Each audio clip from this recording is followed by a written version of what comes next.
Weekly Wednesday Warriors, welcome to another episode of the Weekly Wednesday Warrior. Yeah. Sponsored by Power Card Games and Comics here in relatively bright and sunny Port New York. My name is Skylar Hathaway. I'm Chris Potter.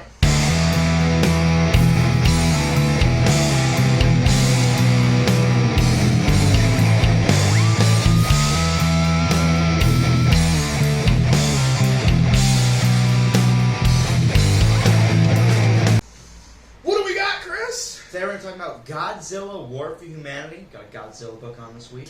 We're talking about Simon Kudrynski's Something Epic. We're talking about Daredevil. We are talking about some comics today on the Weekly Wednesday Warrior. Honorable mentions. First of all, to those that are dedicated to our channel here and watch our stuff pretty consistently, we apologize for any lateness or general missing weeks of stuff. It's been a crazy summer. Both me and Chris have been pretty occupied, business-wise, personal-wise. And technical difficulties happen. So, anyway, back at it. Hopefully you've been checking out the past couple ones. If you haven't, go for it. There's some cool stuff in there. Probably some of the books, prior issues that we're going to be reading today, talking about today. Oh, for sure. I got at least one honorable mention. I feel like I have two. Yeah, I got two. I'm going to go with Erica Schultz, and I already forgot who the artist on the book was, but it was good. It was on this What If Dark Moon Knight book. It was cool. It tied into the 90s, 80s to 90s Mark Spector Moon Knight run. Almost directly, there was 2 or 3 editor's notes, so you can read the Mark Spector Moon Knight run in the 90s and then read this book, which is pretty cool. Yeah. And Darth Vader, still Greg Pak and Raphael Yanko, really doing a good job on the art. And they're doing this Dark Droid storyline, which I could take or give. I don't really care about the Star Wars events. But it looks like they're going to be doing the storyline for the next 4 or 5 months, so I'm going to be reading it regardless. But that book is so good. It is Darth Vader is such a like a breath of fresh air from some of the comics I read. This is a Marvel book, but it has nothing to do with Marvel. Right. It's almost an indie book in a way, but it's still being done the Marvel way. But there's still that flavor of we don't have to do things exactly the Marvel way, and then you have to abide by whatever Star Wars wants you to do too.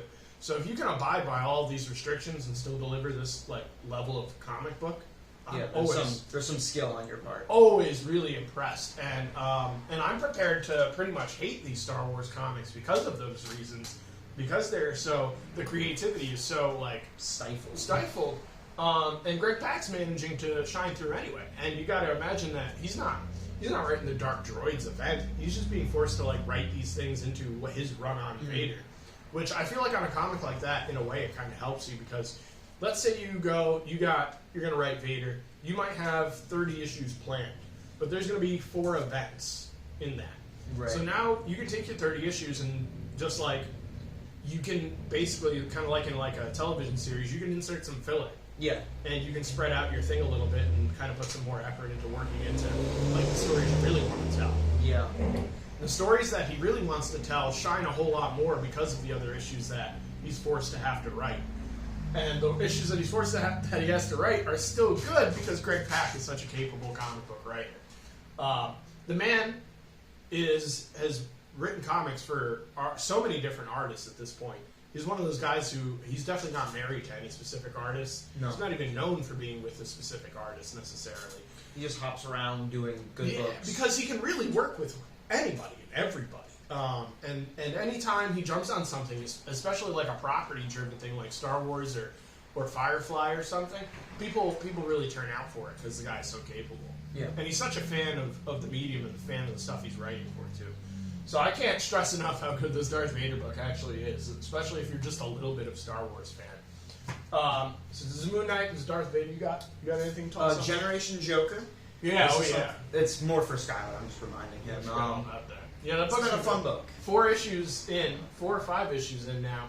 And we've had everything from appearances from Westler, Scarface, Mr. Freeze, the Joker gang, Joker himself, Harley, Neo Joker, the other Harley, Poison Ivy, Diana's running around as not Wonder Woman. John Stewart's running around as not Green Lantern. And Terry McGinnis is somewhere. He's the only one who hasn't showed up in this these 4 issues, and I think that's the only thing that's lacking is this is still a Batman Beyond book, and we should get some Terry McGinnis in here. Yeah.